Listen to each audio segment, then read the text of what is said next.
Bonjour, bienvenue sur Argus.fr. On découvre aujourd'hui la deuxième génération de l'Audi A5 dans sa déclinaison la plus sportive, Audi S5, un modèle qui est dans la continuité stylistique de la première mouture née en 2007. On remarque néanmoins un capot beaucoup plus bombé, une calandre plus large et plus basse, avec des nervures qui évoquent le concept car Prologue, qui traduira lui les nouvelles générations d'Audi, et puis surtout ces phares dont les contours sont tranchés au scalpel. C'est très direct, c'est très incisif et ça donne de la personnalité au véhicule.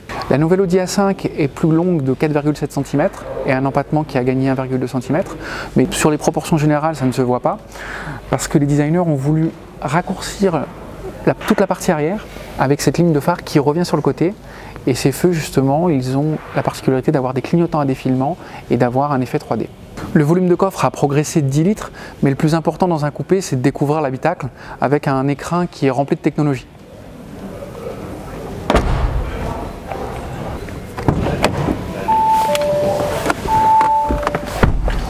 La planche de bord est commune avec l'Audi A4, donc on retrouve cet écran de 8 pouces, l'interface MMI.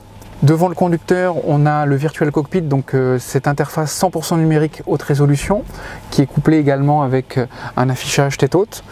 La qualité de finition est sans reproche, comme toujours chez Audi.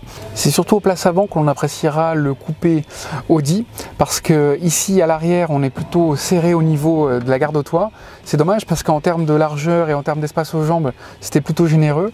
Et puis surtout, c'est un véhicule qu'on appréciera à 4 parce que la place centrale n'existe pas. L'Audi A5 sera commercialisé au mois de novembre, toute la gamme, y compris cette version haut de gamme S5 de motorisation de 354 chevaux.